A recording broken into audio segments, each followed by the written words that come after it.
Hey everyone, welcome to Divisive Issues, a comic book podcast where we review controversial, weird, and things I don't ever want to see in a comic book, but we're doing it anyways. Is Joe mad about something? And, Joe- and we're going to troll him about it? Joe's generally displeased about something, and we'll get to that later.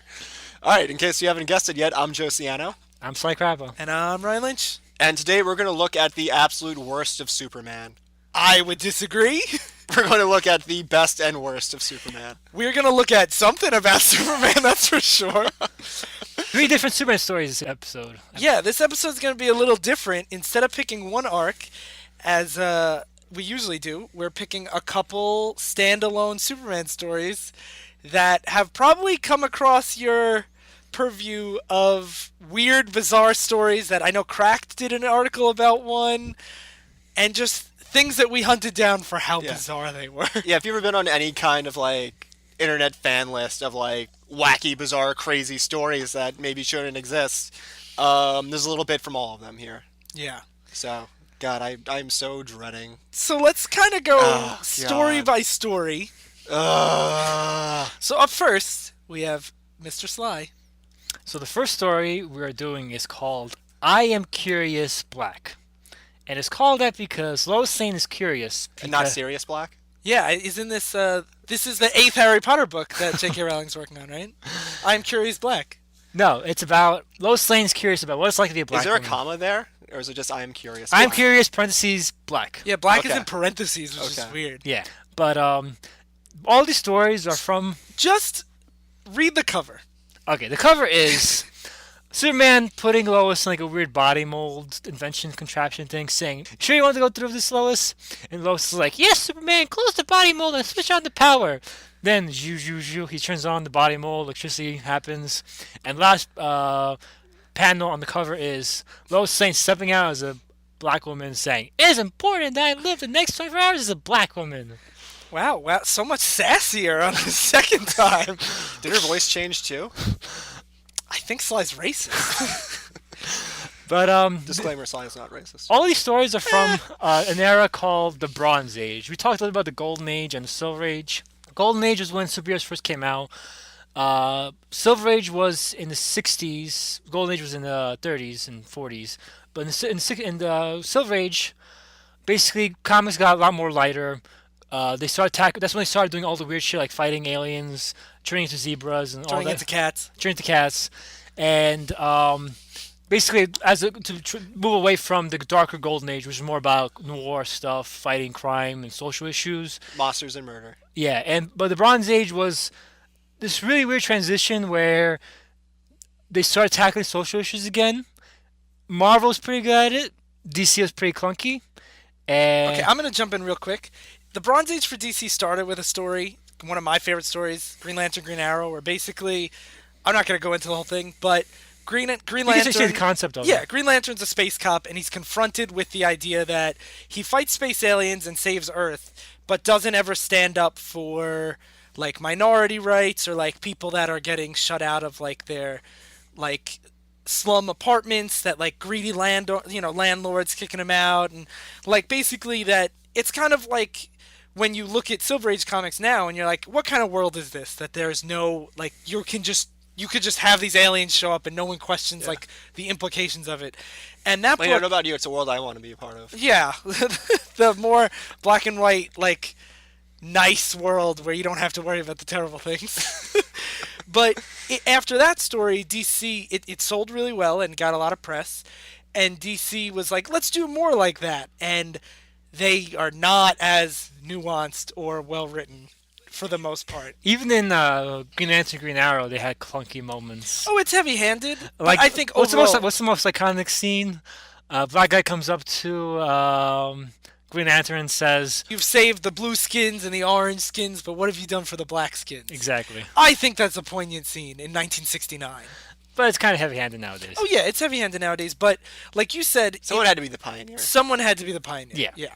And thankfully it was Denny O'Neil. Thankfully, it was Denny O'Neil, who is And- probably the best Bronze Age writer. Thankfully, it was Daniel O'Neill, not Robert Khaniger. Whoa! Khaniger, I'm sorry. Khaniger. Khaniger. Oh my god. Oh my god, we're editing that out. How do you know all these guys' names? I can tell you it's not what Sly said. Oh my god. Okay, so Disclaimer: Sly is not racist.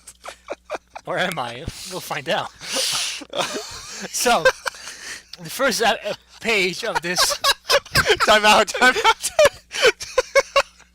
I honestly was not intending to say that. I know, that's what makes it so good, because we've established that we mispronounce names all the time, like, that's a totally fine joke to keep in. It's our joke. But, like, I'd say put a bleep on it, but that is so funny.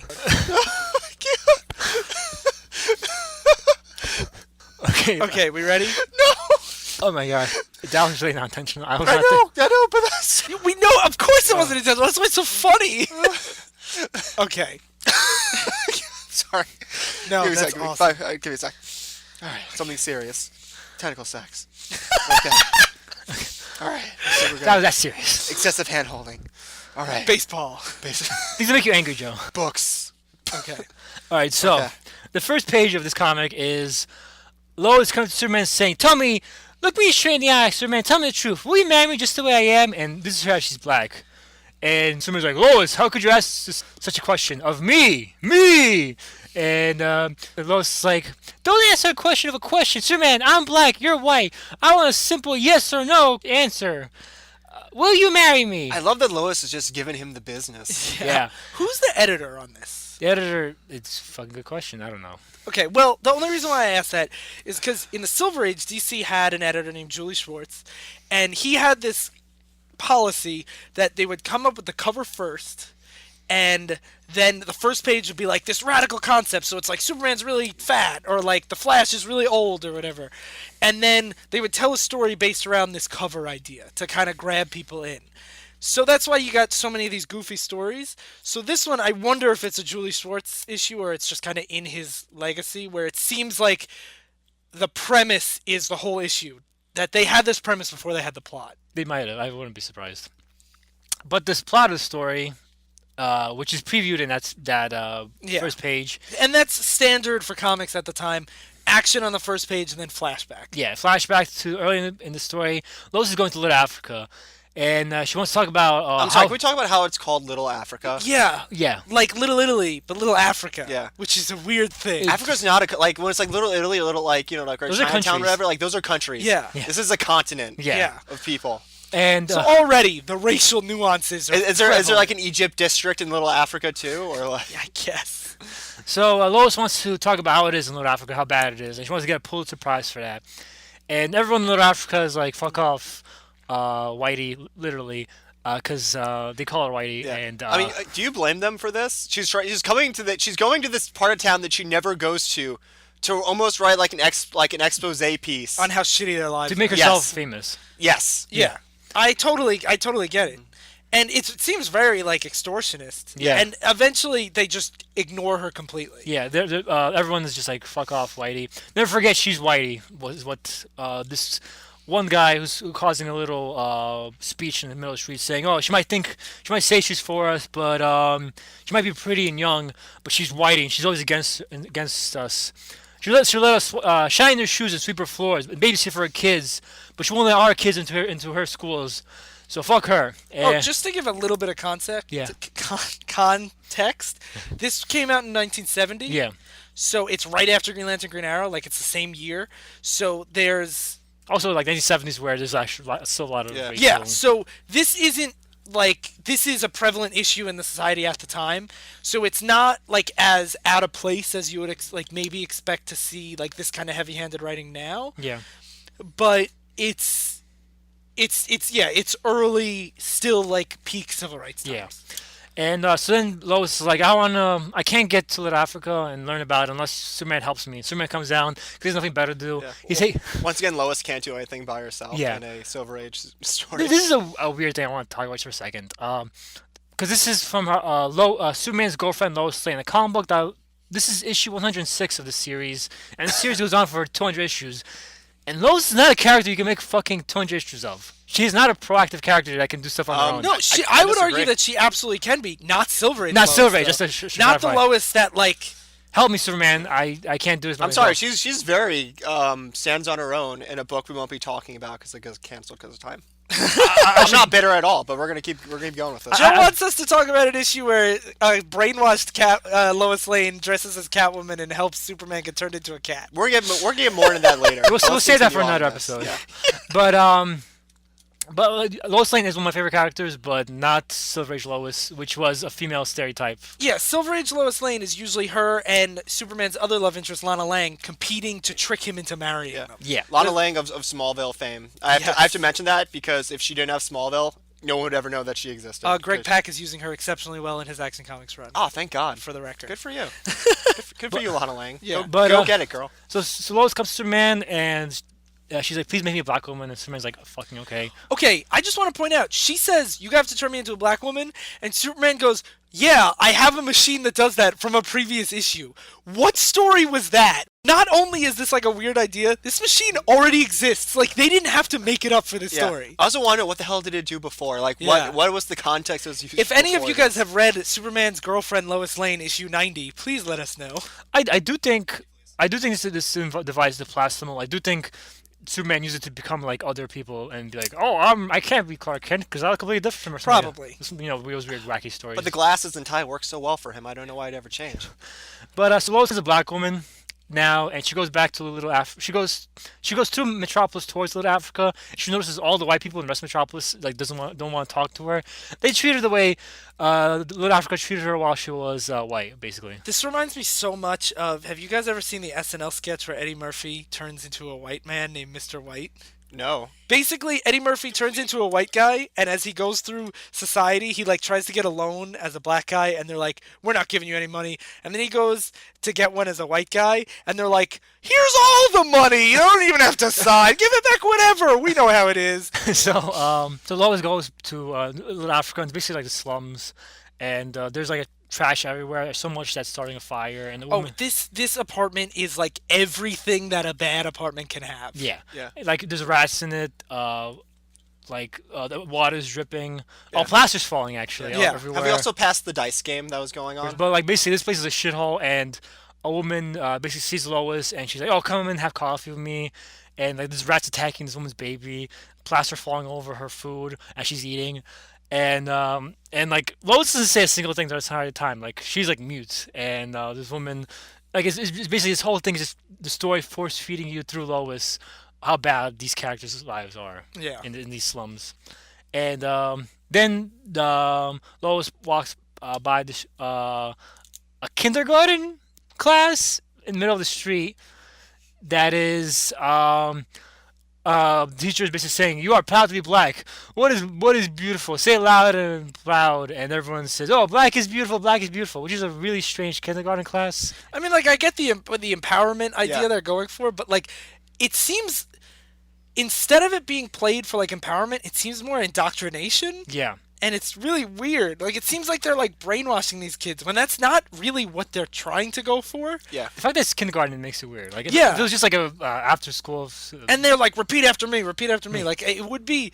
Wait, like, I get what they're going for, but it's not handled The well age at is a all. little young. Yeah. Yeah. And so the guy that. I mean, not that you have to be like young to know that you're beautiful and to be proud, but like it, as they say, it's a very clunkily handled scene. Yeah. So the guy that was saying, "Fuck her, she's whitey," Dave Stevens shows up to her saying, "Oh, hey, how are you?" And he's friendly to her and saying, "Oh, do you remind me of somebody? Have you met someone before?" But before Lois can really respond, they both see a bunch of dropouts going to an alley, and Dave Stevens knows they're going to get some heroin there. And he says, "Stay here. This is a man's business." Because even though this is an anti-racism comic, it's still pretty sexist. Because it's still Bronze Age DC. So Dave Stevens goes and tries to stop these drug dealers, saying, "Oh, stop trying to sell your poison to our kids." And the guys just fucking shoot him, and Dave Stevens gets shot, and he's like starts dying. Because what would you fucking expect? Just walking up to fucking guys with guns and saying, "Stop doing that." And then Superman, because he has nothing better to do, is watching Lois and comes in and saves both of them from the drug dealers, and beats the shit out of these guys. I just love that at this point Superman was like an omnipotent god who Yeah. could sneeze and destroy galaxies. And like in the 60s and 70s he was the most overpowered dude in the world and he's still just hanging out watching Lois. Like he could be saving so many Well, that's his people. girlfriend. Yeah. I guess. So see, Dave Stevens is dying, and no one has the blood to help him because he needed a blood transfusion, except for Lois. So Lois is like, I'm O negative, just like him. I would give him the blood, and but also the face molding blackification thing they gave to her. It's only lasts for 24 Yeah, hours. it's this weird sort of like face black thing. Yeah, blackface thing. It only wears off after 24 hours. So, But it's breaking down early for her yeah, and For why? because plot. yeah, and They don't even pretend to explain it. No, they don't. before I think Superman's like, oh, that's weird. Oh. before the blackface wears off, she goes to Superman and gives a scene from the first page where, would you still love me even though I'm black? Would you still marry me? And this is a thing I thought when I read this. Superman's like, I didn't want to marry you when you were white. Why would I marry you when you were Yeah, black? like this. A lot of issues of this book is her trying to trick Superman into marrying her, and he's always like, "I'm an alien. I can't put you in danger." No. So like, I don't get her argument. She's saying, "Now that I'm black, you're racist for not marrying me when you didn't want to marry me before." It's bizarre. He's trying to get white guilt him, I guess, into marrying her, Yeah. even though she's gonna be white again in like 5 seconds. Yeah. And also, one thing that I did want to point out is the guy she's giving the blood transfusion to wakes up and sees her as a black woman giving him the blood. Yeah. And that is kind of important later. Is As important. important as everything else is in this. But the climax is actually now Lois is white. She goes to see Dave Stevens after being black, like Ryan said, and she's like, "Will you hate me now? Will you recognize me as Whitey?" And Dave Stevens, it's nice that he's not angry at her for being Whitey, but he's not weirded out at the fact that she was a black woman. He looks mad at first. no, and- he looks shocked, and he's like happy, and they don't say anything. Like he doesn't explain, like I'll Superman help me be white, Yeah. or whatever. And he shakes her hand, and the issue ends. Yeah.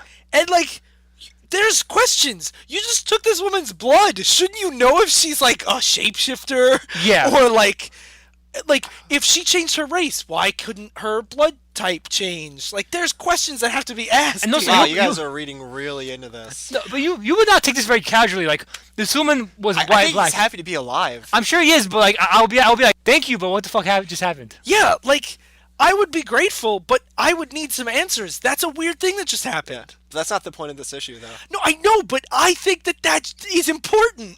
His reaction should be at least natural if you're trying to tell a good story. Because I actually love that it was all silent. Like, for this early... This is the earliest book I've seen where they have, like, an all-silent page where it's just, like, panels and no speech bubbles. It's a nice. I thought that made it really powerful. I think there should be a page after that. Where they're like, what the fuck? Yeah. They should ruin the really nice, Yes. like, racial harmony ending of the story to be like, yo, what the fuck? It's You were black and now you're white. They should ruin the Saturday morning special qualities of the story to tell an This- actual human scene. This is exactly what Sly was talking about the weird transition from the Silver Age to the modern age. Because here's the thing, is it's a bizarre concept of her going in this machine that turns her black. Yeah.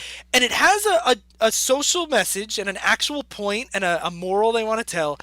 But it's put in the context of this bizarre sci-fi thing that because of that, it makes you question it where when you finish, you're like, that's a good idea, but wait, what? Yeah. And I feel like that's what DC's Bronze Age is all about, is it's let's tell a real story, but put it in the context of a bizarre comics LOL kind of world that, to me, is so ineffective because it raises the question of, wait, what? That's the way you sum it up. Wait, what? Yeah, whereas, like, Spider-Man around the same time could tell a story about his friend being addicted to pills and actually tell the story where the climax is he's addicted to pills. Because Spider-Man lives in New York City. Like he lives in like Queens or Forest Hills rather, and like he goes to newspaper and they have weird criminals show up, but like his day-to-day life, he goes to college and like works part-time in newspaper, while Superman lives in the Fortress of Solitude, has a blackification machine, and uses it regularly apparently. And that's why I defend, even you said, the heavy-handed nature of Green Lantern, Green Arrow, because the climax of that story is Green Lantern saying, oh, I don't pay enough attention to societal issues. Where the climax of here is Lois's black face is wearing off and she's turning white again. Like, and I feel like having the plot climax be a weird concept with a good message is so much less effective than a weird character like Green Lantern, but having the actual moral be the climax. I feel the plot is disconnected from the tone. All right, so my real question to you guys is, do you think there was like an in-house like rivalry between the Lois Lane team and the Green Lantern Green Arrow team for who can do the better like racial like issue? No. No? I think Green Lantern Green Arrow did it, and they got a lot of press, and DC said, do more like that, and Yeah. they gave it to people like Robert, Say the right Robert- say the right Robert- name. Don't you dare fuck it up. Robert Khaniger was an old Silver Age Flash writer. That's how I know him, as an old Silver Age Flash writer. I think he's a Silver Age writer that DC then said tell real stories. Yeah, he's credited being the first Silver Age writer on his Wikipedia page. Like he's told us the first real Silver Age story. And that's why I feel like he was out of his element, where Denny O'Neil always tried to tell a bigger story. Yeah, this is a Silver Age writer trying to tell a Bronze Age story. Exactly. And also, just so I forget, the artist for this is Werner Roth, and the inks was Vince Coletta. And Werner Roth and Vince Coletta are big names in the Silver in Age. Silver Werner Age. Roth did a lot of X-Men, didn't he? Yes, he did. Yeah, this is a Silver Age team doing a story they were not ready to handle. exactly. So final thoughts? I would say that this is a good bad book, because even though the moral's there, it's so bizarre and so heavy-handed that like it's one thing to have Lois Lane see like a ghetto apartment, but to have literally everything that could go wrong in it in the span of the 2 minutes she's there is hilarious. Yeah. So I recommend reading this as a bizarre Bronze Age story. What about you guys? I agree with Ryan. It's just such a puzzling story, and this is the kind of weird I really love. Well-intentioned, but poorly handled, where you just miss the mark on everything you're trying to tell. Yeah. Yeah, I'm with you guys. It's good, it's bad story.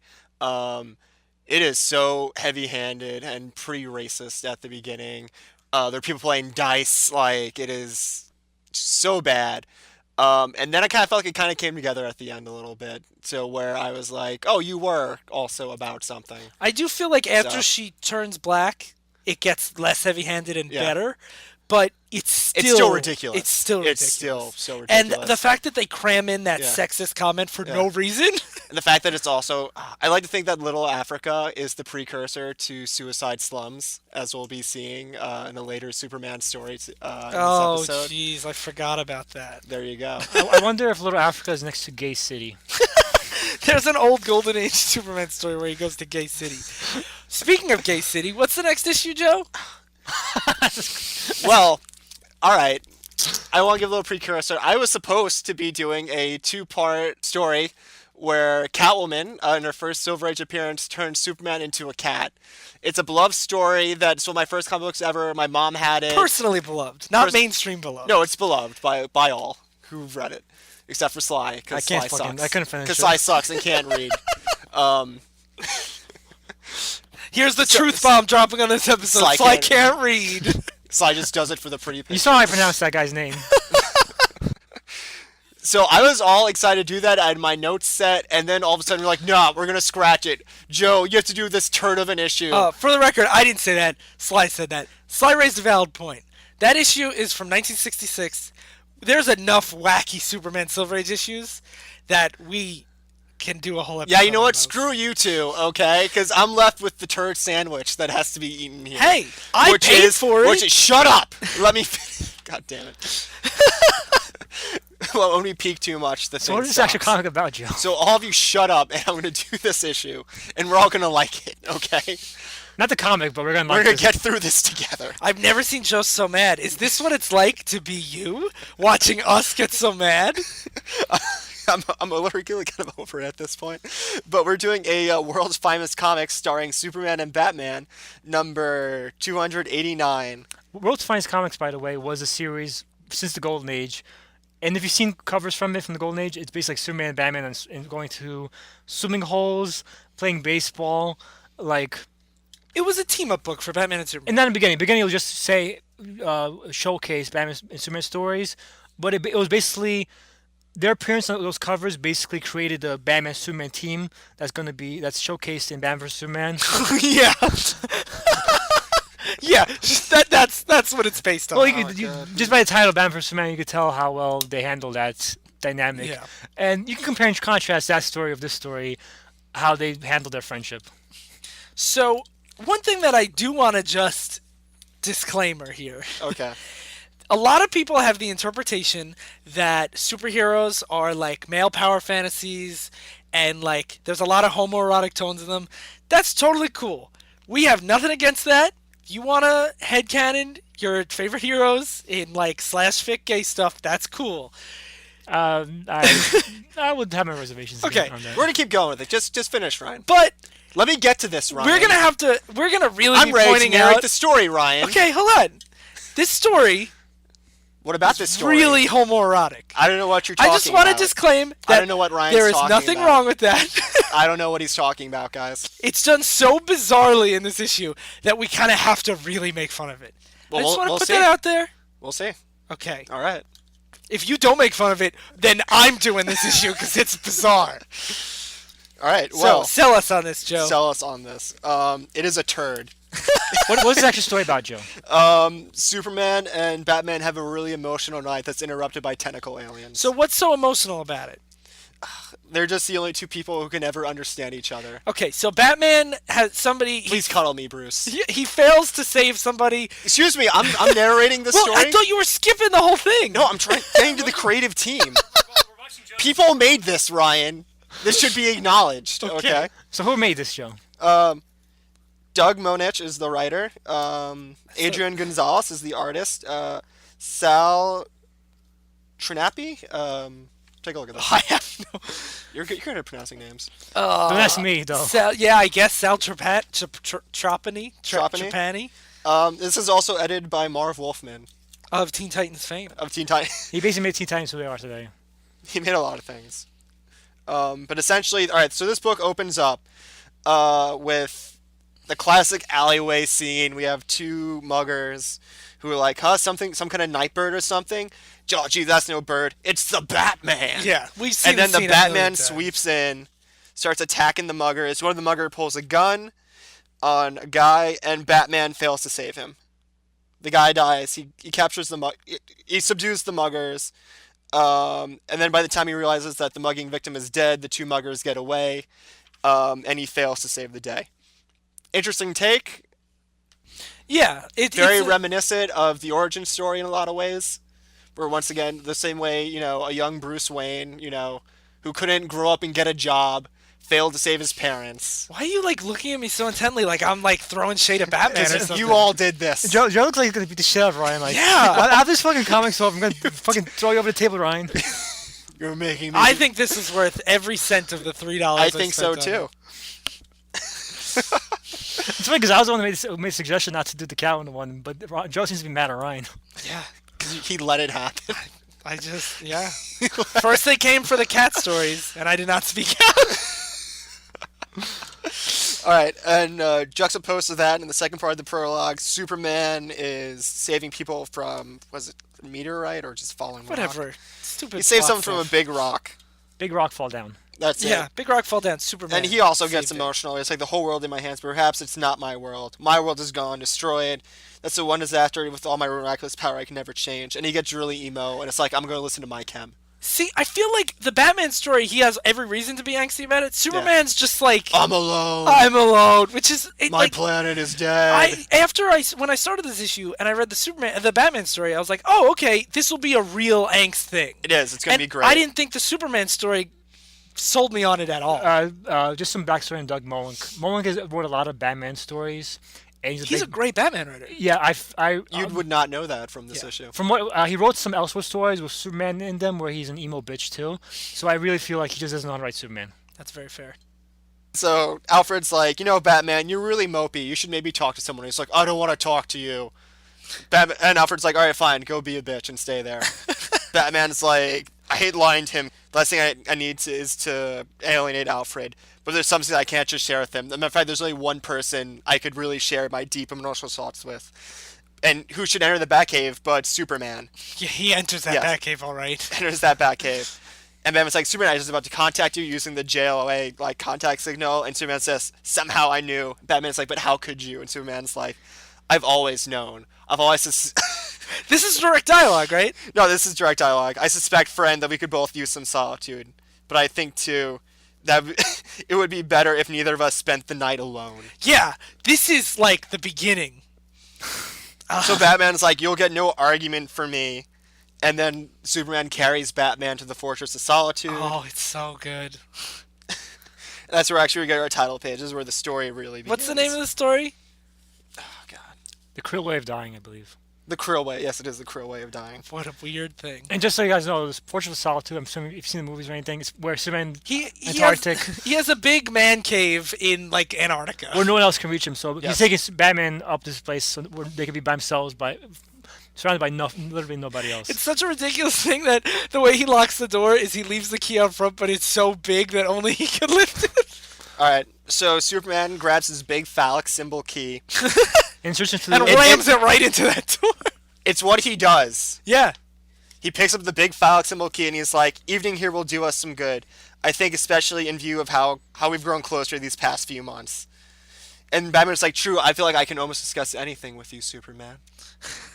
I wish you guys could see the softness in Joe's eyes when he says As I look, I should start romancing Sly. When I How do so? that. So Sly takes away the book you love and has this idea, and You let this romance happen. it? You let You this happen. romance him and yell at me, Joe? You let this happen. I see how it is. All right, so they're both super emo about each other.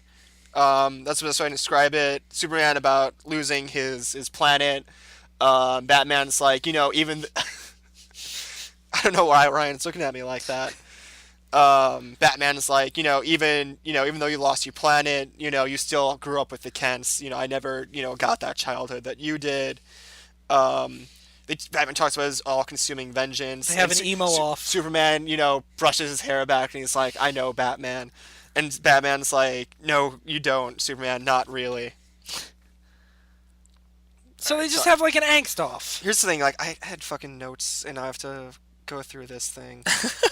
And Batman has moments where he's like, I either feel like simply going berserk or breaking out in tears. My God, Superman, if you could really sense the frustration, The sexual, the sheer shrieking emotion of it. And Batman looks at a loss. Superman looks at him, puts his hand on his shoulder. Meanwhile, off in space, a big rock breaks off a part of something and starts, hurling towards Okay, Earth. he doesn't just put his hand on his shoulder. They stare into each other's eyes. This isn't that yet, Ryan. Don't look. Don't they? They do Batman- this more than once. Batman's kind of looking away. I think you're trying to make something what that does the isn't caption there. say? One man reaches out to another. A world of profound empathy passes from his hand straight to Batman's troubled heart. Yeah, making something out of nothing. I think that's making someone out of nothing. I bet if here. Slice said it, you would have kissed his ass about it. No. just no. I bet you would have reached out and touched his sexy heart or whatever. Alright, so Superman also starts getting emo. Blah, blah, blah. Even though he grew up with the Kents, he's like, I can't help but feel the loss of my home planet, a world that I never knew.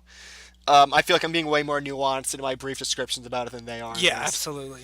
He's fucking Howard the Duck now. There you go. And Superman's like, just as you strive to ensure that others do not suffer the same fate of your parents, I remain on constant vigil to prevent the Earth from going the way of Krypton. We're like night and day, you and I. And yet, we're closer than we realize. Closer than twins, because we complement each other. Yeah, seriously, this is real dialogue. And then Superman extends his hand, and Batman reaches out. We fit each other. Like hand and glove. And they shake hands, and it's like this weird circle emanating from the hand. Yeah. Like Now they're staring into each other's eyes. And the caption Yeah. says they grip for a long time. this is when I was first reading it. Staring this is when silence. I'm not Hold on. finished, Ryan. This is when I looked over my shoulder and said, I really hope no one is seeing me read this. staring silently, shattering with the honesty of their eyes, all the usual emotional obstacles of embarrassment, discomfort. Such naked feeling, however, cannot last, as that big rock that was mentioned earlier is now hurling towards space. Superman goes out to get it. Batman's like, I'll cover you from the Batcave and we'll talk over radio. I just want to clarify all the stuff that Ryan, Joey just read. It wasn't. We're not reading Batman Superman / fiction. This is a published work from 1983. Yeah. What's wrong with this book again? You're the one who hates it. What? Are you trolling you now? I don't understand. Maybe now he realized that we hate it too. He's gonna flip the tables on us. I never said I hated it. I don't know what You we're love it, talking Ryan? about I here. love this. You jerked off to it. There's a difference, Sly. Just because you like something doesn't mean you have to jerk off to it. There's a How difference? many times do I have to tell you? You're not getting me to jerk off to this. Well, So back to this book. I don't know what vibes I'm getting. If like who I'm getting the more vibes from, Superman or Batman or you two right now. Not there's anything wrong with that. Yeah, exactly. Ah, that was a dumb joke. We're gonna cut that. No, it's probably gonna be left in. Whatever. Well, we're gonna keep my jokes, so we might as well. Yeah, keep if that we're keeping the thing Sly said, we're definitely keeping the thing you said. All right. So the meteor crashes, and out come these super awkward tentacle monster aliens. Superman doesn't know if they're hostile, but apparently they died on impact, so they bring them back to the cave. Except they didn't die on impact. The cold Arctic frost put them in a hibernation-like state, and now they come alive. If only Superman's super hearing and senses could have detected that. He was too busy thinking about Batman, probably, He was too busy listening to Batman. and their emotional trauma. Oh, so a bigger fragment's going to plummet to the Earth. The tentacle monsters innate this ore and activate all of Superman's disabled super weapons that he's collected over the years. Superman seems to subdue them pretty easily, but almost before Batman gets hurt. Superman immediately goes to Batman and is like, "Batman, no!" And Superman's like, "Yeah, I'm just a little stunted," stuff like that. Just and a then little pent up. they use the inhibitor ray. Was it? It's like a brainiac gun or whatever, What? right? It's just, Who gives a shit? It's a fucking whatever. sci-fi gun. It's important, Sly. I know, It's but you're gonna important. say it's just a fucking gun. This is a piece of art that should be discussed as such. Joe, I don't Like get who you're ruins. trolling. Now- I think you're trolling you. He's too far down. It's Inception. He's gone too deep. Start with ideas as simple as core. I need to get through this book. Alright, so Batman starts communicating with the aliens with his headset. with his headset. We get the origin of the aliens, which is pretty much they're here because their robot master overlords called the Kryll eventually just became the Cybermen from Doctor Who, where they removed all humanity from them slowly but surely till the point where they became all robots. But in doing so, they realized they removed emotion, so they sent the tentacle monster aliens to go steal emotion. There's about 4 or 5 pages that go into the backstory It's the most, of these aliens They that never we show will up in the never actual see comic. again. Yeah. and it's the most cliched sci-fi concept that I've seen a million times, and it's so boring. Except for the Cybermen. Cause Yeah, they're the best. Cybermen, because it's done well. Yeah, Cyberman also predates this by 10 years. they do, don't they? Yeah. So then what happens, Joe? Oh, so the asteroid that's coming to Earth is where the tentacle monsters came from. Superman's like, I gotta destroy this. We don't know if we can trust the aliens or not. And Batman's like, no, don't do it. Don't destroy their world like Krypton was destroyed. And Superman's like, all right. Considering that in the first half of this issue, it's all Superman thinks about, it's crazy that he forgot. Yeah. All right, that thing. Well, if you watch fine. Man of Steel, he has no problem destroying worlds, honestly. Yeah. Not just IHOPs. And Sears. And Krypton's future. That's true. Well, Krypton had its time. Guys, we're not talking about Man of Steel. Krypton had its time. Okay, so he does that. Superman's like, thanks for talking sense to me. And Batman's like, it wasn't a hard friend. After all, I knew you had a heart. And then more tentacle monsters come from the thing while Batman's like, and now to see where our heart has led us. Okay, and then pretty much the tentacles start mating with each other. Yeah. Like, because they were inspired by their emotion or something. That's how they spread emotion or something. Yeah. They And fart. it is the most graphic sex scene I've ever seen in a DC comic. It's an alien dick going into a vagina. It's like, because it's a tentacle going into this big, eye hole thing, but it is, so gross. Yeah. They describe it as a mating ritual. Yeah. Yeah, there's Yeah. nothing, they use the word ovulation. Yeah. No. There's nothing subtle about it. And Batman and Superman are watching this meeting. They're ritual. watching this, and they're like, They're we're not going to steal your emotion from you. We're going to elect to die because you've shown us. Yes. So You've shown us with true great- love, and also you You've taught shown us us the great sex emotion, thing. and pretty much we came here because Superman's Fortress Solitude is just like a fortress of emotion that he's built up Yeah. over the years. Yeah. They were so touched by Superman's feelings for Batman, they came. They and fuck each other to death. And then Batman, and then they start fucking each other. Then they feel the emotion Batman and Superman feel, and like this emotion you guys have is so powerful. We have to kill yourselves rather than destroy it and keep it for ourselves. Autoerotic asphyxiation, man. Yeah. So yeah, there you go. So Wait, not only that, they Batman and Superman cry. they as cry while die. they watch them fuck each other to death. Yeah. as they die, and they as the creatures die, they say, "For us, we shall die having lived a life our creators never knew is more than enough, and we thank you profoundly for granting us such a precious gift." As they do each other and dissolve into dust. So, what do you guys think? So, what do you think? What the intention of the story was? Because I have no idea. I feel Doug Moench was like, I'm going to tell this beautiful, deep story about these aliens that Kill me! feel the emotions of humans, and feel it's so beautiful that they have to die. And in the meantime, we'll explore the relationship between Batman and Superman, their love for each other. And that emotion will draw these creatures in. That emotion will touch them, and they'll all die to keep that emotion preserved. See, I think he does this on purpose. I think the gay stuff is done on purpose as a joke. I really So do. you think this is really just Doug Moench having a lark? I really think that, cause Doug, he's a writer that I really like. He writes a lot of really great stuff, but this is so over the top. I'm not even saying that it's because it's bad. It's so over the top that it has to be on purpose. A lot of brothers. You think I'm Curious Black? That was over the top. But this is way more over the top. The word choice about like the naked feeling, and they're shaking hands and staring at each other for more than one panel. I think you're ascribing too much into this. Okay, here's the thing. That was made in what, 1969?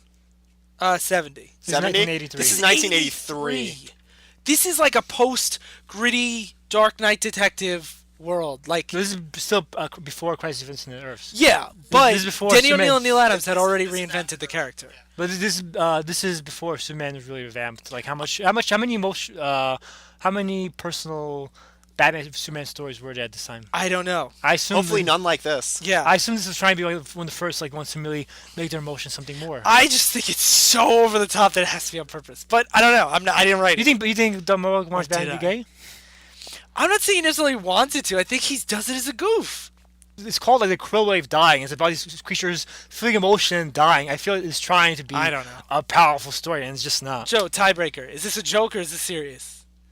Can it be both? No. Yeah, it can. They are opposite things. No, they're... But do you think it's funny because Doug Moench wanted to be funny, or do you think it was funny because it missed the mark The so story much? wasn't funny.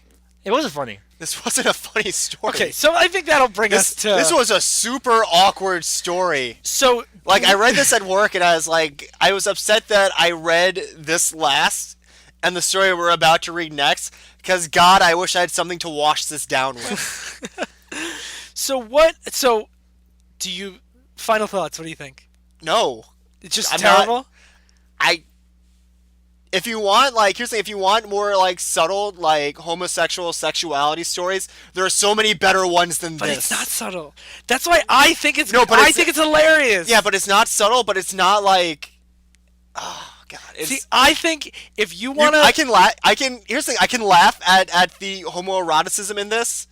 I can't laugh at the tentacle sex. See, The tentacle sex was just so weird. If you want to see what it's like to see official fan fiction, I think it's great. I think it's hilarious. So I say so bad it's good. But Joe says terrible. What do you say, Sly? I think it's pretty terrible. Okay.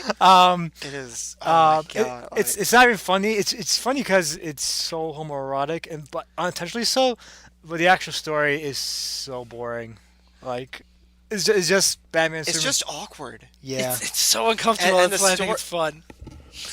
It's just an awkward Well, we story. all know how Ryan feels now. Okay, so we've talked enough about Superman having sex without a camera in the room.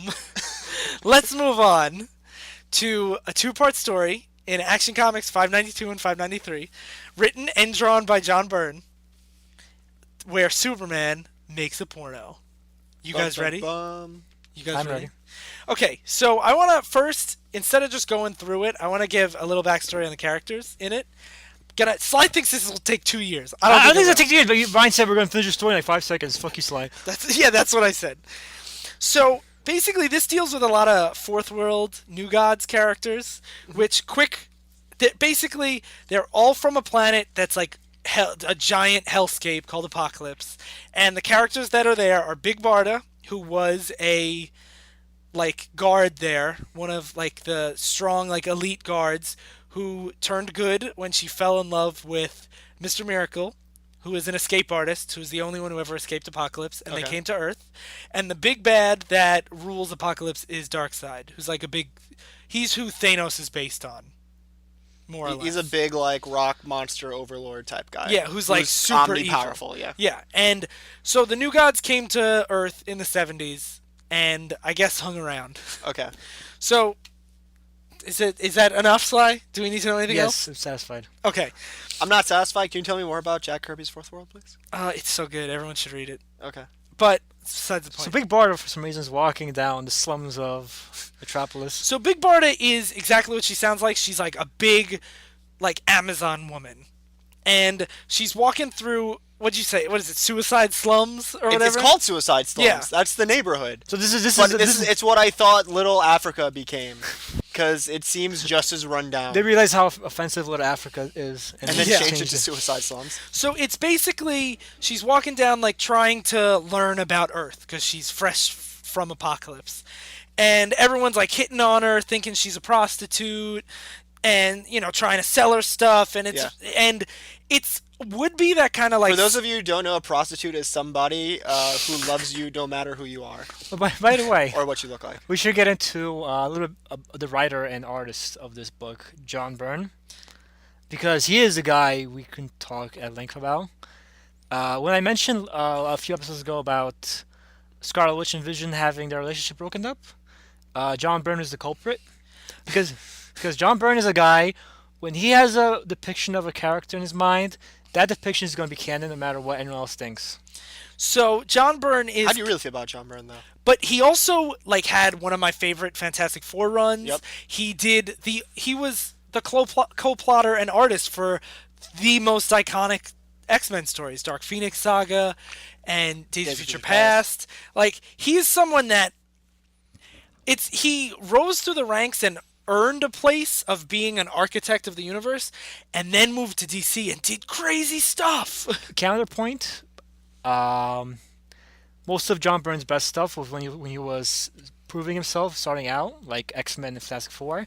As soon as he got any kind of name, he became a complete dick and wrote shit. I think that's fair. I will say, though, I do love his art. I will say that. Even in these porno issues, his art's great. My love for John Byrne's art is like an inverse relationship for my hatred for John Byrne's writing. The fact that he draws so well and writes so shittily upsets me. So, let's get back to the book. So that was worth bringing up. No, definitely worth bringing up. But I want to talk about this porn. So Big Barda is kind of like the standard fish out of water kind of thing, except she is tough. It's not like she's not getting taken advantage of. She's a warrior from like one of the harshest planets in the galaxy. Yeah. So or universe. I don't know if they're in the same. I think it's Keep universe. Going. So she's like walking through this alley, and purse snatcher grabs her purse and runs away with it, and it has something called her mega rod in it. And that's basically... Oh, God, I didn't get that the first time I read it. Well, that's a thing that she's had in the past. Yeah, that's a dumb name. Yeah. But that's not... Big Barda and a Mega Rod. Sounds like a great porno. I know. Oh, my God. So, it's basically like a super weapon from Apocalypse that does lots of crazy super stuff. My Mega Rod is a super weapon from Apocalypse, too. Oh, Jesus, Sly. Oh, God. So, he tries to escape with the purse. He goes into the sewers where he's abducted by a new Fourth World character that hadn't been seen before. John Byrne's addition to this canon. Yeah, into one of the most iconic, like, comic worlds, the Fourth World. And it's this gross, froggy guy with a long tongue named Sleaze. Tell me about Sleaze, Ryan. I think this is the only story he's in. It is. I checked it. I wonder why he didn't show up anything else. He's such an iconic character. So, Big Barda is chasing Sleaze now, but she doesn't know it's Sleaze. Through the sewers. She doesn't even know what Sleaze is. He's just a fucking guy. Yeah. And she dons her warrior armor because she's like, this is a fight now. And from the darkness, Sleaze keeps shooting the Mega Rod at her, and she thinks it's this like street rat. And it's not as dirty as it sounds. Yeah, I get now that I it's say just it out laser loud. beams at him. Not Yeah, it's just shooting laser beams. And she's like, wow, how could this guy learn how to use this so quickly? It's almost like he's from Apocalypse. How could he learn to use Mega Rod so quickly? Yeah. And then Sleaze actually hits her with one, and she gets knocked unconscious. Smash cut. Yeah. Elsewhere. He's distracted because she realizes it's not the purse snatcher who has it. Yeah. So now it fast forwards to 2 days later, and Superman as Clark Kent is in this like hospital, I guess. Yeah. And there's all these people here that are like 150 years old. They're all like really old, and the doctor's he's explaining that they don't know how they're so old. And Superman uses his supervision to see that they have this radiation on them. And that doesn't actually get resolved in this story at all, does it? No, it does, but the way it gets resolved makes it so pointless that why is this even in the fucking story? Yeah, It's resolved for one reason only. But well, this is part of John Byrne. Byrne was writing Superman for a while. It's not like the World's Finest issue where they were all kind of like one and dones. This is part of a bigger arc, Oh yeah, I guess. I was shitting on John Byrne before, but another good thing he did was he was the writer of Superman after he was rebooted in Crisis on Infinite Earths. He basically made him a less crazy juggling planets character. He made him tone down his power level. He made Clark Kent the true identity and Superman the secret identity. I've read other parts of Byrne Superman that are great. Yeah, and historically it's a very important run, and I've heard a lot of good things, but I just want to bring that up because it's important to... There's some weird stuff in it, for sure.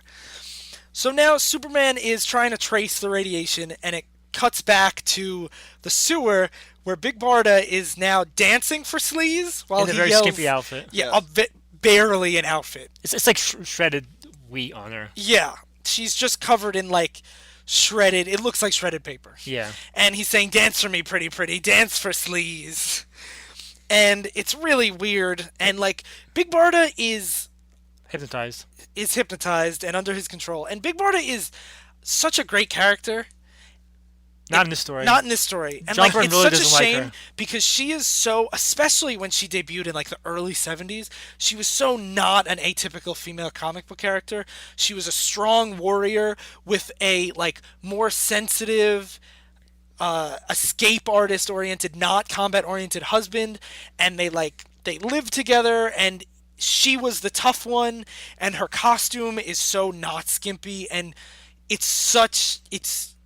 she's still one of the strongest. Like, she's a really great, not just female character, but character in general. Yeah, and it's unfortunate to see her reduced to her role in this story. Yeah, because she even now is one of the least typical superheroines, even in today's current climate. And it's such a shame to see this story that doesn't need to exist. So Sleaze gives his backstory. So Sleaze explains his backstory. He's from Apocalypse. He's a sleazeball. And also, he was one of Darkseid's like right-hand men before Darkseid banished him to Earth. Darkseid thought he was too gross to keep on Apocalypse. And Darkseid like tortures people. Like Darkseid's the biggest bad in the DC universe, and he's like, Sleaze, you're gross. Your name's Sleaze. Yeah. So Superman comes down and saves Big Barda from Sleaze, and basically Sleaze runs away and escapes, and Big Barda attacks Superman, saying, "You must be a pawn of Sleaze. This is all part of the game." Well, Superman tries to save Sleaze because Big Barda wants to murder him because she's like a warrior princess type of character. And Superman's like, "No, you can't murder. It's wrong." And she's like, "Why would you not want to murder? Like, what the fuck's wrong with you? You must be working for Sleaze." And she starts beating the shit out of Superman. Yeah, hits him with the Mega Rod, knocks him out, and then Sleaze throws both of them in a big She's also pit. convinced that that's not actually Superman, and it's one of like Sleaze's like mind games. Yeah.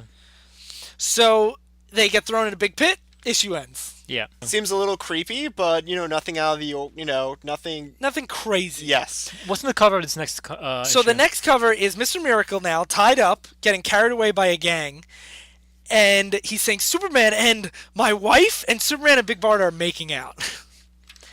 So I just want to stress again Darkseid is a big bad who runs planets and like tortures people and like runs a society based on evil.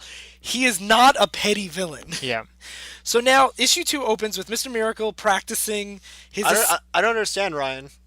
We'll get to He's it. not a petty villain? No.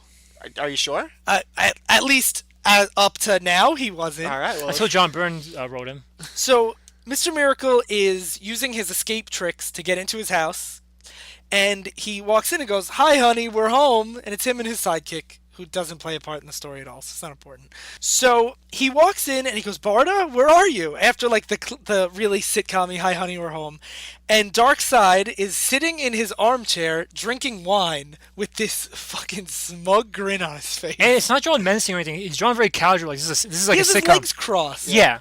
And like the colors are neutral. Like the lighting is like bright and colorful. Yeah. Like it's like if like watching a sitcom and all of a sudden Homer Simpson sits on the couch. Yeah. And no, it's like a sitcom. Like if Kramer walked in the room, I pictured the audience doing like "woo" and like clapping because there's Darkseid. And Mr. Miracle even has like the cliched, like he says, "Darkseid, you swine, what have you done with my wife?" Like he doesn't realize he's in a story where Superman's making a porno. He still thinks he's fighting a supervillain. So Darkseid basically says, "I haven't done anything, but it's come to my attention that Barda is in dire straits." I found this weird porno tape in this random shop. Well, he on doesn't say shopping. it's a porno tape. He says, "This videotape has come to my attention." How? He's on another planet. Yeah. This is being sold in like slums of Metropolis. And like Mr. Miracle is so committed to this like villainous trap. He says, "But be ready to shield your eyes at a moment's notice. This could be one of Darkseid's mind trappers." Like, and I feel like John Byrne hasn't, like, his characters don't realize that this is a bizarre story either. So it cuts to, and I can't stress enough, I love John Byrne's art in this book. It cuts to a sequence of panels of Mr. Miracle watching the tape as his face gets more and more like disturbed, Horrified, yeah. while his sidekick Oberon is like, it's like hey, it's Big Barda. What's she doing over there? yeah, he's What's just she like, all those I cocks in can't her say mouth? much for the. Okay, wow, not quite. Well, because at this point, it's only the tape of her just doing the sexy naked dance. Did you say like? I'll get to that. Did in you a say sec. Sleaze makes her do stuff during 2 days? Yeah, but I'll get to that when they actually talk about that soon.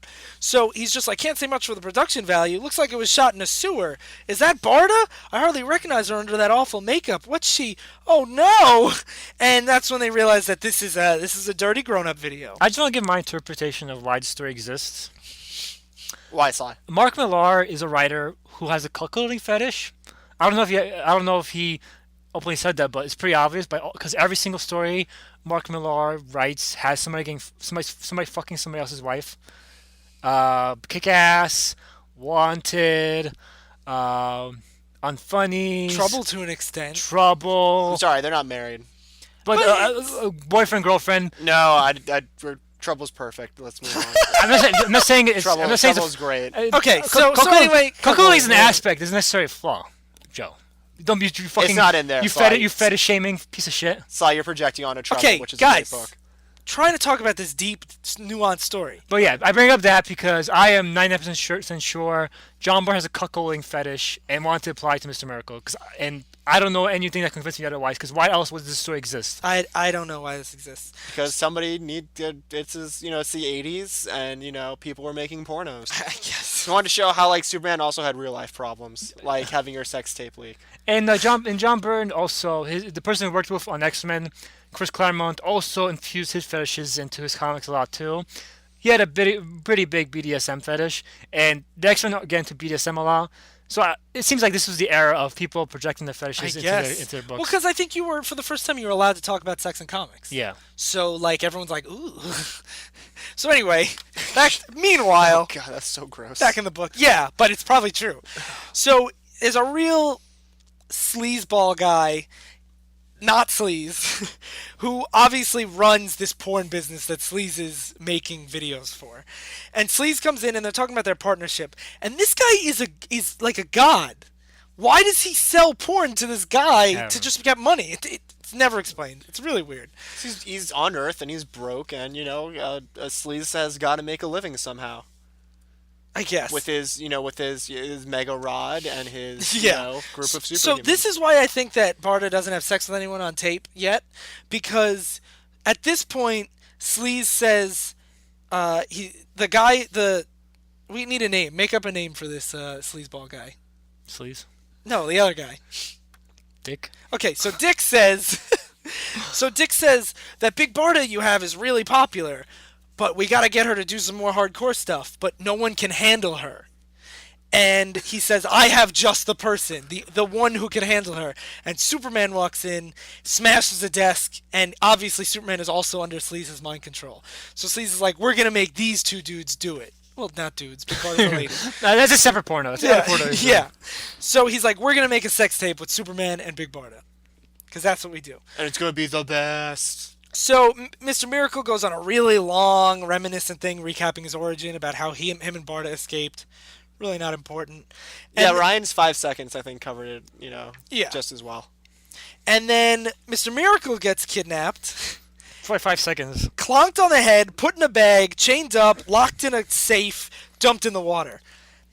Don't know why they do that. And then shows up on the next page totally fine. When I read this, I was like, wait, what? He's an escape artist. Yeah, he was, but we never saw the escape. Yeah, so that's what I want to see. It's fun to watch that. I think they explained that it was Sleaze's men, but... They do later on, but at the start, it just seems like a bunch of random hobos. Who have a safe and chains and a bag. Just imagine like any movie, like Batman's walking down the street, and all of a sudden people just grab him, throw him into a safe, throw him chain up the safe, just throw him into the river, and out of nowhere, they don't say anything while they're doing this. And he doesn't say anything either. He doesn't say, "Hey, stop." He's just like, "Okay, this is happening to me now." So it's bizarre. So now it cuts back to Dick and Sleaze are filming Superman and Big Barda in a bed, both fully costumed. Well, Big Barda's not. She's in like a metal bikini. Superman is fully costumed, cape and all, and Sleaze is trying to push him through his like mental control to have sex with Big Barda, and he's resisting, but he's making some progress. And then Mr. Miracle is looking in the window being like, "What's going on?" And he's like, who's that guy in the hat? And he's like, all of a sudden he realizes who it is, and he smashes through the window and yells, "Cut! That's a wrap, people!" Still all like campy, silly, while Superman and Big Barda are making out. Yeah. This is 1983, 1985 or something, by the way. It's 87. 87, so that's super. There are a lot of campy superhero aspects in the story, but the story is they're making a porno. Yeah. Yeah. This is a Bronze Age weirdness. Oh, do you know what? Oh, Sleaze just mentions. I remembered what the porno guy's name is. It's not Dick. His name is Grossman. Because that's the level of subtlety the story has. Oh my God. It's Grossman.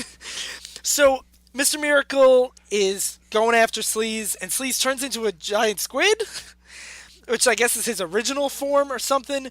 And Big Barda pulls the squid off of Mr. Miracle, beats the shit out of it, and basically saves the day. And I actually really like that Big Barda is the one who saves Mr. Miracle here, because it's the only part of her character that's kind of true in here. After all the fucking abuse her character you get. Yeah, but it's nice to see a little bit of strength in there than her just being mind controlled and to make pornos. And it's dance for Sleaze. Oh no, Sleaze didn't turn into the squid. He threw the squid. That was my mistake. No, he kept it in his back pocket. Sleaze kills himself. And then Sleaze goes he's running through the sewer, he breaks a gas line, and he lights a match and explodes. And Superman goes, "Great Scott." So Superman says, "But, Barda, my memory of what happened while we were under Sleaze's control is foggy. But it seems you and I..." And she says, "Say no more, Superman. My recollection is as clouded as your own. I think it is for the best we leave it that way." And Mr. Miracle is super grimacing behind them. Yeah. I think that doesn't imply it super implies that they had sex, right? Yeah. Yeah. And I think all this... subtlety is John Byrne trying to be really edgy and be like, "Yeah, but they totally had sex though." Yeah, and without saying it, so the censors don't say, "Hey." Yeah, here's the other thing: Big Barda was under Sleaze's control for 2 days. Yeah. Where was Mr. Miracle? That's a good question. He was training. Yeah, he was training. But for 2 days? I don't know. Listen, I know this isn't the 2000s or where you have cell phones are very populated, but it doesn't act like he's coming home from like an especially adventure if they're somewhere. especially if they're in a world so new that she doesn't even know like where Crime Alley is and Yeah. stuff like Yeah. that. Yeah, no, that's very You fair. mean Suicide Slums? Primarily Batman, you fucking dumbass. Yeah, I know, Yeah. I know. You're right. She doesn't know where Little Africa is, Yeah, Ryan. that's weird. So that's a weird implication that they have there, and then it just cuts back to all those old people and they're still alive, and Superman doesn't know why. No, because It, basically... it implies that sleek. It pretty much they're like the radiation they have in them came from sleaze. No, he says it's still there. but I think Yeah, it's but implied that that implies that it's- sleaze is He alive. literally says, but I determined that the radiation came from sleaze. But I think it implies that whatever he gave them is permanent or whatever. Oh, okay. I thought it implied that sleaze is alive. It doesn't matter because he's fucking. He never shows Either up way, again. it doesn't Yeah. matter. The story's over. And never Yeah. shows up again. So fuck And him. like, I'm just gonna Yeah. assume that he just lingers whatever effect he had, and that he's dead because good riddance. yeah, whatever. Okay, so what do you guys think about Superman and Big Barda make a porno? So bad it's good because this is absolutely ridiculous. And it's so kooky to read, and Yeah. you read it and you're just like, why is this like happening? Why was this made? Like who Yeah. yeah. I had to think that like John Byrne had like some poll where he's like, I can do this because I'm John Byrne. Yeah. Well, this is after his successful Superman relaunch, so Yeah. he probably could do anything at this point. Yeah. I think And that, he's still very good in this run, but like as with any good idea, there's gonna be one bad one, and a bad one made it through. I in this also think story. it's a fascinating story as far as the New Gods go, because the New Gods in most runs are so bigger than life, high concept, and it's so fun to see them dragged down to the suicide slums. Yeah, to this bizarre, like in Justice League International, they humanize them a lot, especially Yeah. Big Barda and Scott. But I wonder if that was because that came after this. Yeah. I wonder if that was because of this kind of story that humanized them a little bit. Like, I wonder if like Giffen and DeMatteis saw this and said, we can make these not just mythical figures. We can make them real, fully fleshed out characters. Who have Haha. pornos. Are you But, saying like- it's an important story, Ryan? To I'm wondering if it has more influence than is obvious. In the fact that this is the first time that I've read the New Gods as not just these giant, high concept modern myth figures. So I wonder. so Ryan recommends it as a great story. Okay. No, I think it's terrible, but it's hilarious. I'm so bad it's good for me too. Sweet. It is so weird. So that wraps up our crazy trek through the Bronze Age of Superman. Oh my god. Okay, so up next we have some letters. Sean says on Facebook, "What's the deal with AVX? Is it good or should I skip?" Sly first. Read anything else. I fuck up that book. He's talking about Avengers vs. X-Men from 2012, 13, 2012. 12. I actually just reread it like 2 days ago. I actually like it. Ryan is don't listen to Ryan. He is a shithead, and he will. He's the guy who defended Cry for Justice. That's all we have to say about Ryan's opinion, and I'll use that as my Fair enough. argument. I think if you've been following the X-Men at the time, I think You'll be it's- disappointed. I think I like it as a bridging the gap between the Marvel Now stuff and the previous stuff. It's not the best. I'm not saying it's great. I think there's a lot of good ideas in it. But I think it's a decent story. I think if you're interested, read it. You don't have to. Here's my recommendation: read Messiah Complex, read Second Coming, then make up your own ending to that story because AVX is not a good ending to that story. Joe. That's fair. I'm with Ryan. It's a decent story. My biggest problem with it was that it has 5 different writers, and each writer has a really different style from the other writer. So it never I could look at the credits for the issue and be like, based on the writer, if this was gonna be a good issue or a bad issue. I do not recommend it because unless you're really reading that era of X-Men. That book has no relevance to present day Marvel. Except for Wakanda. Does it though? Oh really. yeah.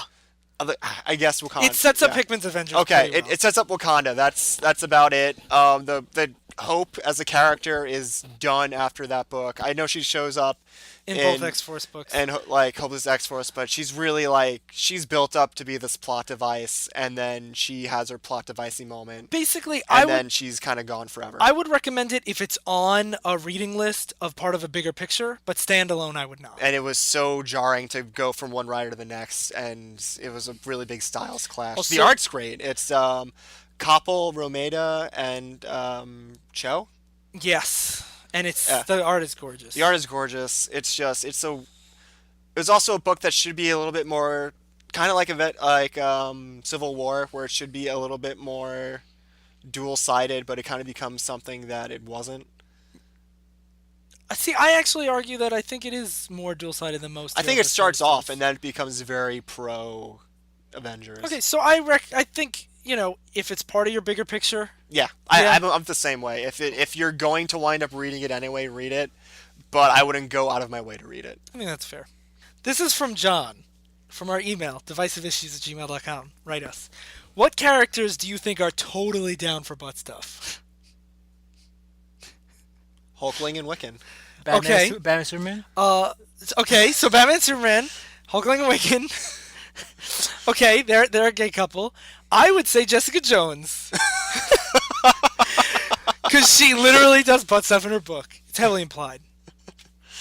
Oh, okay. And then the second part, what character would you start a business with, and what would it be? You guys probably have to think about it for a second. Okay. I have one. I would love to start a restaurant with Oliver Queen. For two reasons. One, it is confirmed that Oliver Queen makes the best chili in the DC universe. And two, I feel like he would totally have all this, weird, neighborhood outreach stuff going on for his, Bleeding Heart liberal side. And I just really want to eat that chili. Okay. I mean, my gut instinct is say a porno business with Mr. Grossman and sleaze, but I just want to think, because they go to business pretty quickly. They get busted pretty fast. What about you, Slay? You have anything? I would ask Superman to take that Fortress of Solitude and that race swapping thing and use it for something more interesting than just making Lois Lane go through black neighborhoods. There's some potential there. What would you have him do? I don't know. Maybe have become different actors and advertise that, and people be like, "Hey, I'm Bill Murray for a day," and that'll be fucking awesome. That sounds really bizarre, but okay. You wouldn't want to have I wouldn't want someone to be me for a day. You wouldn't? I want everyone to be me. Okay, I just feel like they would ruin my life. Exactly. A world of slies. Okay, that sounds pretty awesome. There Okay, you go. what about you, Joe? Oh, You have any more ideas? I do love I feel like you would really bring the best performances out of your actors and actresses in your porn studio. Okay, and the last question, also from Facebook, Divisive Issues on Facebook. And also, people have been tweeting at us, but no questions. So you should tweet at us at Divisive Issues, because I run that account and I'm ever so lonely. So Henry asks, is there hope for Moon Knight having a long-term series instead of a few issues by a writer, then a few by another, then a few by another? And he's talking specifically, but I kind of wanted to talk more more general, not gradual, about that kind of idea that back in the day we talked about John Byrne staying on Superman for years and years. Yeah, Chris came on here and stayed next to him for 16 years. Yeah, and I feel like in current times you get a couple runs like that, but really often now we see a lot of almost seasons of books. Yeah. Moon Knight being the most extreme example, because I feel like his book last time, it was just 6-issue arcs from different writers each time, right? Yeah.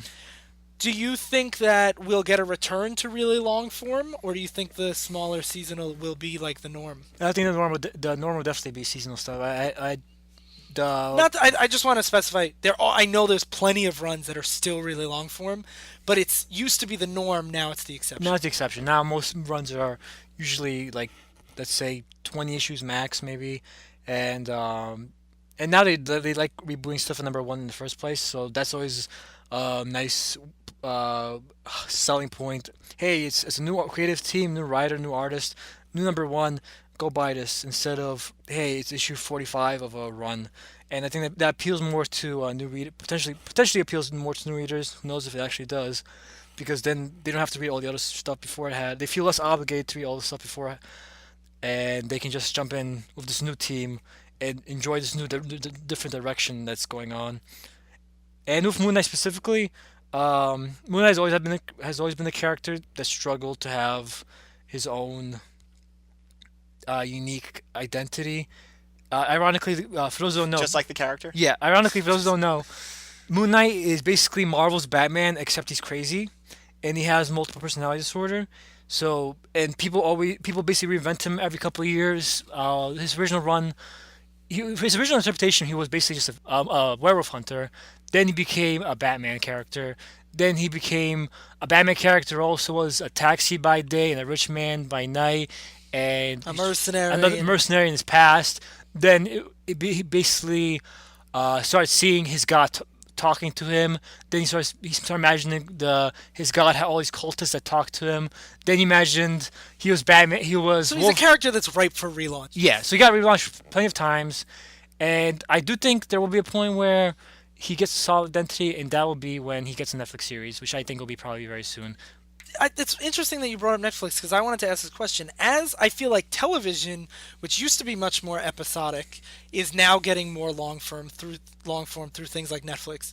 Do you think that now that Marvel has things like Marvel Unlimited, which is basically Netflix for comics, and giant trades and big omnibuses and all these kind of things are getting more common, do you think that that binge reader long form story will make more of a comeback? I don't think they've been pushing it as much. Maybe in the future, but not. I don't think anything. I don't see anything. You don't I see them going that way? I don't at see all? them indicating that right now. Yeah, I do see the long form making a comeback eventually. I don't know if it will be on. I think they want to keep some of the lower tier characters as room to experiment with new writers, new artists, things like that. But I do see longer form making a comeback. I think you just had people need to. It's tough because I don't know like how far people plan ahead. The one Ron I'll mention, it's tough because I don't know if the writers get a certain number of issues. They're like, hey, you're gonna get this many issues at least, so plan your story to that form because then we might relaunch the book. So I don't know the politicking of it enough, but for a character like Moon Knight I think is ripe for a really long character defining run. Yeah. And it Moon certainly Knight would was actually created by the writer of the world's finest issue with the tentacle sex. oh Yeah. great. So Oh, man. fun fact. Sorry. And he has the longest run on Moon Knight, so Yeah. he's a tentacle sex writer defining the character the most. Wow. Well, Yeah. Just bringing I'm it so- full circle. I'm so happy to have that essential waiting for me in my Yeah. So you think that Moon Knight needs a definitive writer? I don't think they need to fire. I think someone needs to have a long-term direction with the character. And I think you could say that for most characters who have had short runs. You know, Because I thought, like I think that rings true for the Punisher as well. Yeah. At times, and he's a fan favorite of mine. But the book A needs to sell, and B needs to have a long-term direction. and I feel like when characters don't have necessarily the direction that like a modern Moon Knight would, Yeah. it's hard to get people to jump in Yeah. when they don't have the trust of the character Yeah. yet. And I certainly think that exposure through Marvel movies and Netflix are going to help the long-term success because you're getting exposure through them. Like someone who might not pick up a Punisher comic book might, watch Daredevil, see the Punisher on that show, and be like, hey, this is a character I'd like to get into. But That's kind of yeah. always been the beauty of those series. And that was kind of what old comics used to do. You used to have a character cameo in Spider-Man and be like, if you like the character here, go follow them in their own monthly series. And now I think the other mediums are doing that more than the comics do. I mean, I know the DC TV shows are filled with so many characters that I'd love to go read, but Yeah. don't have an outlet for. yeah. Marvel seems to be doing a better job of that at the moment. Yeah, Marvel's definitely more But I definitely progressive. think Moon Knight is capable of it. And to have a really long run, you need someone with a long-term I mean, direction. Jeff Lemire's taking over the book. That could be it. I think that's fantastic. I think he's a great writer. I'm loving his work on X-Men right now as we speak. I've heard his Hawkeye book is great. I right really now. love the first trade, yeah. So I think that maybe this is it for him. I think the character already has a lot of interest being generated in him because of a potential Yeah. Netflix type appearance. So I'd say this could be this could be it for him maybe. Cool. So, you guys ready for the last The segment? recommendations? Recommendation to wash this, because you said you needed to wash this taste out. Okay. I'll go first this time. because I'm the All right. best. So I'd like to recommend a really different kind of Superman book called It's a Bird, written by Steven Seagal, who apparently, I haven't read any of his actual Superman run, but it's a Vertigo graphic novel about when he was given the job to write Superman. He was like, Superman's a boring Boy Scout. How am I going to write this guy? And it's him delving into what makes Superman so great, what he stands for, the like how powerful his symbolism is, and it relates to his relationship with his father. And it's very much like a nonfiction. It's still a graphic novel, but it's very much kind of like what Superman can be when he's not this, when he's not making pornos or watching tentacles fuck each other to As it death. usually is. And this is actually, a lot of people, the reason why I bring it up now is because a lot of people look at Superman as that lame Boy Scout, and or the quirky Silver Age comics, like Superman's so powerful, he sneezes and a galaxy blows away. And I think that this book does a really good job at showing why Superman has outlasted the status quos for him. And why of his tentacle character sex? continues. Even though there's these bizarre stories that pop up throughout his entire career, Yeah. but he will always persevere, and I think the book does a really good job at explaining why we deal with these stories and still call ourselves Superman fans. Yeah. Who wants to go next? Well, I think if you want a really great, Here modern it comes. take on Superman, Here it fucking comes. what do you think I'm going to I have no idea. Because I'm going to go in a different direction. I'm going to recommend the movie Man of Steel. Oh, fuck you, No, Jim. I'm not going to do that. I was playing that for the hate. I'm going to... This is tough. I have not read a ton of Superman, honestly. You don't have to recommend Superman. Yeah, but I feel like it's an can entire recommend John- episode of Superman. You can recommend John Byrne. You can recommend Bronze Age stories. You can recommend a lot of things. I was gonna, I will do it. It's a Villains United tie-in in Action Comics. I think it's 830 or 831. It's Is that the Gail Simone issue? the Gail Simone Black Adam Superman fight, right before Infinite Crisis. John Byrne does the art, Really? so I'm gonna tie that back to it. Yeah. Interesting. So and it's a cool Superman story. It's one of the first like actual Superman stories I ever read. Yeah, pretty much because the things I'd read with Superman was like when I was really young, probably didn't know how to read. Just So like I Sly. looked at the pretty pictures and just faked it until I made it. But it's a cool story. I personally love Black Adam. It does his character very well. Gail Simone is a great writer. The art's beautiful. So if you want, just a Superman story where, there isn't tentacle sex, I can easily recommend you this one. Cool. I'll recommend Man of Steel by John Byrne, which is the start of his Superman run. I was hoping to do Man of Steel the movie. I forgot that Like connection. Joe, I also think Man of Steel is the definitive take on Superman. But I recommend that because it is an important book to redefine the character for the modern era. And it shows that John Byrne can write good stuff when he doesn't have his head up his ass, which is very rarely. But yeah, check that out if you John want to give some optimism to his work that you will later lose once you read the rest of his work. All right, well, I think this has been a fantastic episode of Divisive Issues. I want to thank all y'all for listening. I love you, Avery. I've been Joe Ciano. Wait. Wait, what? Also, remind everyone to rate and review us on iTunes, because that's the best way to get more people to see the show. Do what Ryan just said. Thank you. Y'all know who I am. Go, just saw you say something. Say What? your name. I've been Grossman. And I've been Sleaze. Stay in continuity.